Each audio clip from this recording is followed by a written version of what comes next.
This is a response to the video Sam Harris Defamed as Islamophobic by Glenn Greenwald, Reza Aslan, by YouTuber LiberalViewer.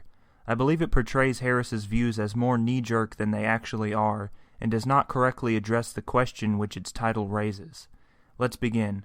So, it's the link between doctrine and behavior that Sam Harris is emphasizing as this important fact Glenn Greenwald and Reza Aslan are lying about, which also turned out to be Sam Harris's big example of how he was defamed by Greenwald and Aslan in this blog post from that same week, in which Harris claimed Aslan and Greenwald retweeted someone quoting Harris out of context and calling him a genocidal fascist maniac for saying, quote, "Some beliefs are so dangerous that it may be ethical to kill people for believing them," unquote. Now, genocidal fascist maniac may be a bit harsh, but if you actually check out the context of Sam Harris's quote in his book, The End of Faith, and even read his explanation of the quote in his blog post, they don't really fix something pretty dangerous Sam Harris is arguing about, again. The link between doctrine and behavior. Again, that link between doctrine and behavior is clearly the context of Sam Harris's supposedly out-of-context quote that some beliefs are so dangerous it may be ethical to kill people for believing them, because that quote came in a chapter titled The Nature of Belief and a section titled Beliefs as Principles of Action, in which Harris argued certain beliefs lead to certain actions almost irresistibly. From this moment forward, LiberalViewer analyzes the proper context in Harris's book, The End of Faith, criticizes Harris's whole reasoning, and at the end of the video seemingly concludes that the quote fairly represents Harris's views. By doing so, he ignores what a person who wouldn't bother reading Harris's book would likely think after reading that sentence with the words genocidal fascist maniac right above it. The understanding I'd get if I didn't know any better is that Harris justifies killing even young Earth creationists to avoid them spreading their dangerous beliefs. I would not deduce that he thinks some people are so irredeemably bent on their violent beliefs that it can be justifiable to kill them when capture isn't an option. That would be because any reference to violence is absent from the quote and is instead present in its context later in the sentence.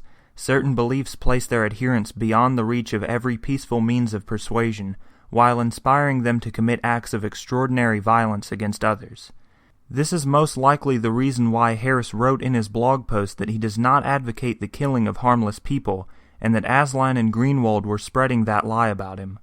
LiberalViewer brushed off the actual complaint Harris had with Greenwald and Aslan spreading that tweet.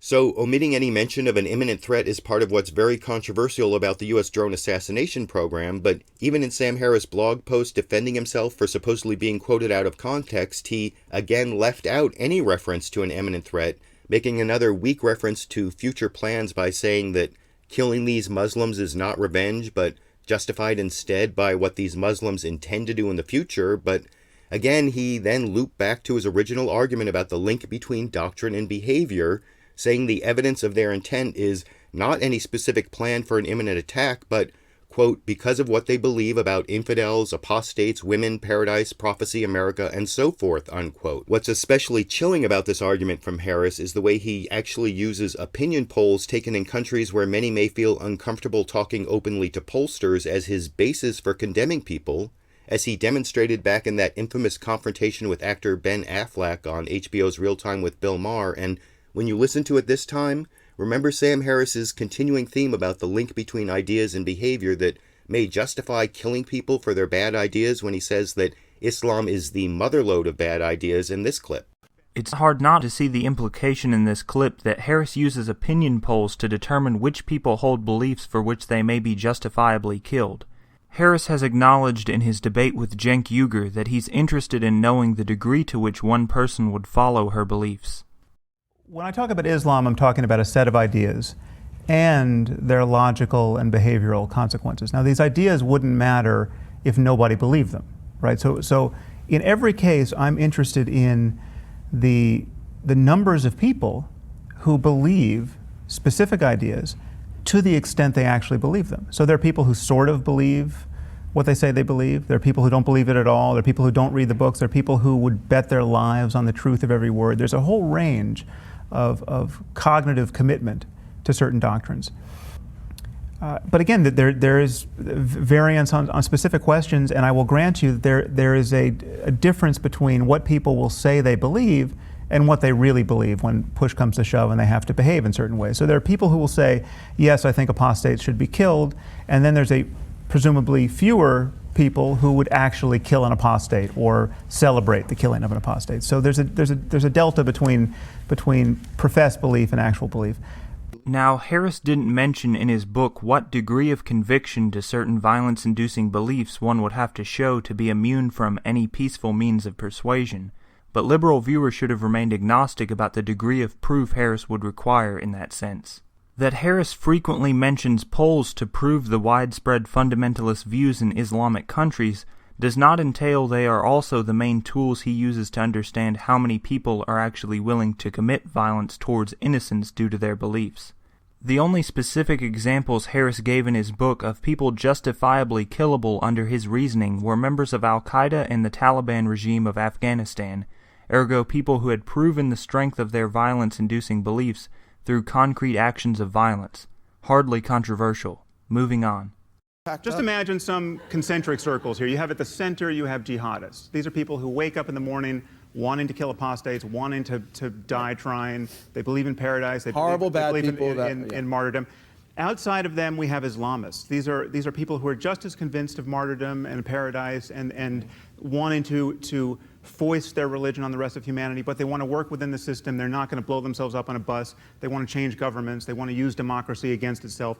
Those two circles arguably are 20% of the Muslim world. Okay, this is not the fringe of the fringe. What are you basing that research on? A bunch of poll results that we can talk about. So to give you one point of contact, 78% of British Muslims think that the Danish cartoonist should have been prosecuted. 78%. Now, I don't know if the one poll Sam Harris picked out there was just a bad example, but finding 70-something% of people who want to prosecute those who engage in sacrilegious speech is something you can find even in the U.S. if you look for the right sacrilege. For example, a 2006 Fox News Dynamics poll found 73% of Americans believed people should be prosecuted for burning the American flag, yet that similar poll about the Danish cartoons is Sam Harris's evidence he's being conservative when claiming 20% of Muslims hold these beliefs that he said in his book may justify killing them, with an even greater number of conservative Muslims who may be included. This assertion, whether by accident or on purpose, is a misrepresentation. In his book, Harris restricted that final solution to people who hold beliefs that motivate them towards acts of extraordinary violence against others. As LiberalViewer showed in his video, Harris claimed that political Islamists pursue their agenda of imposing their religion upon others not with violence but by working within the democratic system. It's therefore false to say that he thinks they may be justifiably killed, for they don't hold a belief system that causes them to act violently towards others. The same goes for all those Muslims who, while holding beliefs that could potentially lead to violence, don't have sufficient conviction to sacrifice their lives and the lives of others because of them.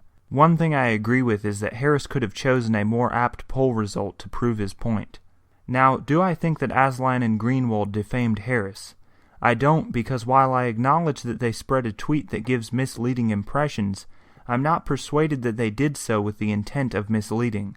I think it's possible that they might be simpletons who abhor the very principle behind Harris's reasoning and think that any insight into it could not possibly do its author any favor. I'm not saying this is the case, though. Just I don't think I have sufficient information to deem them either defamers or careless morons. I think that will be all for this time. Thank you for watching.